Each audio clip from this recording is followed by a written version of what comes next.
Welcome to our weekly 3-minute therapy podcast. I'm Dr. Michael Edelstein, a clinical psychologist and practitioner of REBT, Rational Emotive Behavior Therapy, which I'll say more about briefly. And I'm here with my co-host, podcast partner, co-author, and good friend, Mick Berry. Today, we're going to be discussing third wave therapy, but let's tell you a little bit more about REBT, which we think is the gold standard of therapy. And REBT is Rational Emotive Behavior Therapy, which was devised by Albert Ellis in the 1950s. And it's based on a few premises. The first one is that our emotions come from our thinking about our situations, not from situations themselves. And the second one is it comes from a particular type of thinking when we have disturbed emotions, and that's thinking in terms of demands. Must, shoulds, supposed tos, have tos. I must do well and get approval because I prefer to, or else I'm no good. You must treat me well because I prefer you do, or else you're no good. And my life must go fair, easily, and without great hassles because I prefer it does. And if it doesn't, my life is miserable and I'll escape in addictions, suicide, or worse. Today, we're going to be discussing third wave therapies. And the main, and the reason we're discussing it is because one of our viewers recommended we do so. There are 4 main therapies called third wave therapies. And I think they're called third wave because they come after first REBT and then cognitive behavior therapy, CBT, and now there's this third wave therapy. And that includes 4 basic types of therapy. One is ACT, which stands for Acceptance and Commitment Therapy, and was devised by Steve Hayes. The second is Dialectical Behavior Therapy, DBT, which was devised by Marsha Linehan. The third is MCT, Metacognitive Therapy, which was devised by John Flavel. And the fourth is MBCT, Mindfulness-Based Cognitive Therapy, and that was devised by Siegel, Williams, and Teasdale. One of the basic themes of all these therapies is that our emotions come from our thinking, not from situations themselves. So that's good. And we agree with that, but that's one of the places that all the agreement stops. With acceptance and commitment therapy, ACT refers to accepting your thoughts and committing to make change. So that means first, whatever your thoughts are, don't judge them. And then once you recognize your thoughts, see what changes you can make. Mick, did you have thoughts about this approach? Yeah, I judge my thoughts constantly. I think that's a ridiculous idea. If that's what they're saying, if you're representing it accurately, don't judge your thoughts. I think judging your thoughts is fine. I see some thoughts I have that are utterly pathetic, and I see some thoughts I have that are very useful. In fact, right now, if I was thinking these stupid idiots, how could they think such a thing? That's not a very helpful thought. Whereas if I think, well, they're trying to improve on it, but they're simply missing the point, that's a much better thought. And right there is an example of me judging my thoughts. I see nothing whatsoever with judging my thoughts as self-defeating or self-helping. Yeah, exactly. And one of the ways we judge thoughts, which acceptance and commitment therapy seems to miss, is we look for demands, as I said earlier, musts and shoulds, demands that you put on yourself or on your thoughts. And that leads to emotional disturbance. Mick? Yeah, and as far as judging our thoughts, I think my strong suspicion is they're telling people to do this because there's a very human tendency. Oh God, how could I have a self-defeating thought? I'm such an idiot. I'm a worthless worm. And so they're trying to help people avoid judging themselves. Whereas REBT says, practice, practice, practice judging your behavior, judging your thoughts, but don't judge yourself. Don't rate yourself as good or bad. We're all fallible human beings and we can always do better. And I find it much more efficient to think this way because I can get to the point and practice not putting myself down. It's wonderful practice all of the time to not put myself down when I see myself making an error. Great, great. Okay, next is DBT, dialectical behavior therapy, and you'll see a lot of overlap there. So dialectical behavior therapy by Marshall Linehan supposedly is for more disturbed people. I'm not clear why, because this approach we're discussing works for people who are mildly disturbed, moderately disturbed, severely disturbed, but that's the way it's billed. And that also involves accepting your life and behaviors and make changes. So very close to ACT. And again, Marshall Linehan misses the must. Albert Ellis used to say, cherchez le must, cherchez le should. He was a French scholar, obviously. And so when you're disturbed, what's my must? Mick? Yeah, and I once saw Al say that, and I'm calling him Al because that's what he wanted people to call him. It's not like I'm trying to brag about being best friends with him. But in any case, I once saw Al say we want to admit when something isn't what we want so that we can do what we can to change it.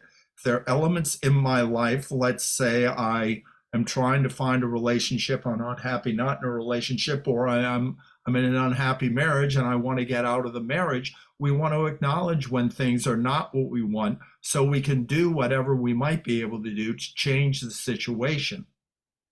Great, very good. Okay, the third that we'll address is the MCT, metacognitive therapy. And you might have guessed by the word or the prefix meta in there that it focuses on what we call in REBT the secondary disturbance, disturbing yourself about being disturbed. So you're anxious and you start thinking, I must not be anxious. I must not be anxious. Or you're depressed. I must not be depressed. This is awful, terrible, and horrible. So they sort of do that in more of a wishy-washy way, but they do use an approach that I recommend to my clients sometimes, which is called negative practice. And that is sort of a contrarian approach. And that is if you have certain thoughts like, I must not be anxious, I must not be anxious, then you practice those thoughts again and again and again, and practice thinking, I'm anxious, this is awful, I shouldn't be terrible. It is terrible. It shouldn't be. And it turns out that the more you do that, and I've had some clients that have done this 10 to 15 minutes a day for many, many weeks, the more you do that, what sets in is a process called semantic satiation. The more you think of something again and again and again, it tends to get monotonous and loses meaning. And there are some brain physiological reasons for that. And so it loses meaning. And then after a while, you don't have those thoughts anymore that I shouldn't be anxious.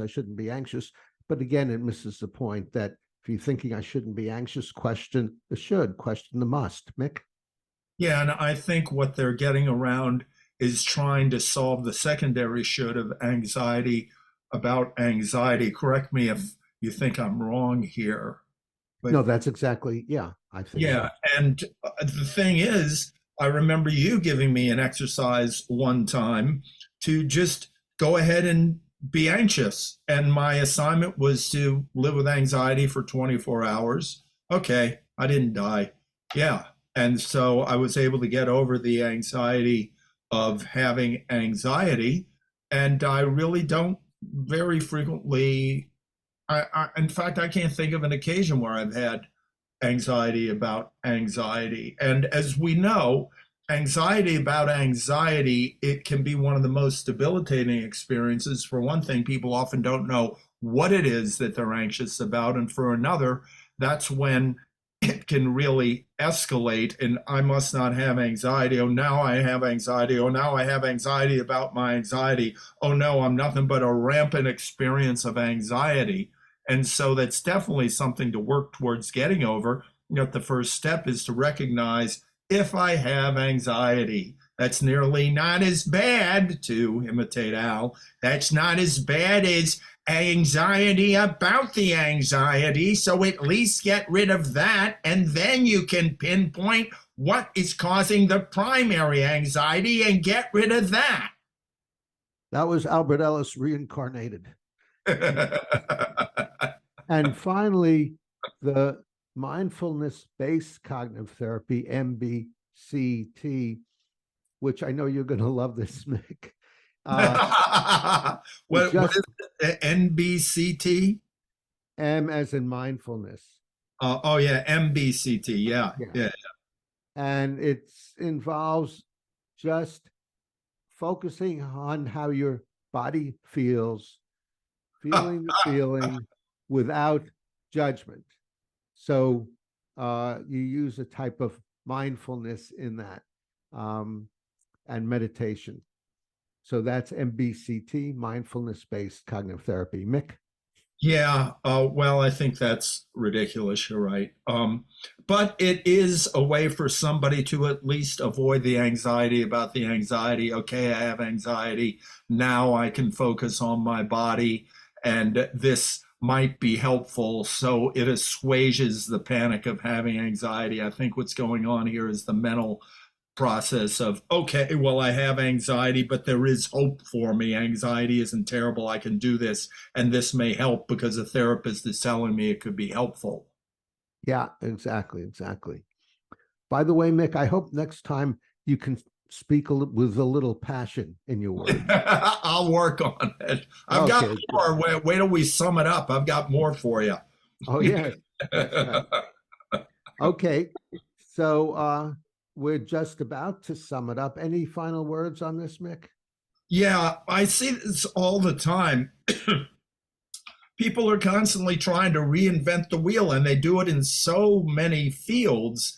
And because I suspect a lot of people have their ego connected to, I'm going to discover something and make a name for myself in the field of psychology or whatever, they come up with these ideas which are simply watered down versions of REBT or simply reiterated versions of REBT. And I have even spoken with a therapist about this, and his summation was, well, there's so many forms of therapy out there. I need to do something to set myself apart, or I'm not going to have enough clients, which I think is underhanded. As far as I'm concerned, and I'm willing to open this up to a debate, but as far as I'm concerned, the wheel has been discovered. I don't try to improve upon it. I just try to use it as much as I can. And I've seen a lot of people who are lazy about doing homework that conclude REBT doesn't work. I need to come up with another type of therapy. Do the homework, learn how to apply it. It's effective. It works. Don't get fancy. Keep it simple. Where is the should? Get rid of the should. Remember, you're a fallible human being, that there's no reason you shouldn't have a should. And even if you have a should, it isn't terrible. You can become aware of it and then get rid of the should. We can unconditionally accept ourselves, unconditionally accept the world, unconditionally accept other people, even though we are all imperfect and the world is much less than we would like it to be, but it is all acceptable and all improvable. Well said, passionately said. Not all of it is improvable, but we can investigate to see what may be improved. Yep, yep. Correct Okay, myself. very good, very good. Thanks, Mick, and thanks, Chris Rossini, our tech engineer. Comment below if you have thoughts about what we discussed. Give us a like and a thumbs up if you got something out of it. Suggest subjects. As I mentioned, this subject was suggested by a viewer. Volunteer if you'd like to come on. We've had a few guests where we discussed some of these ideas with them. And if you'd like to speak to either of us, you can find my website, 3minutetherapy.com, and I have my phone number and email address there. I do therapy. And if you'd like to contact Mick, shall we put your contact information below, Mick, or did you want to say something? Yeah, they want to check me out. They can go to mick-berry.com and there's a contact on there. Fabulous. Fabulous.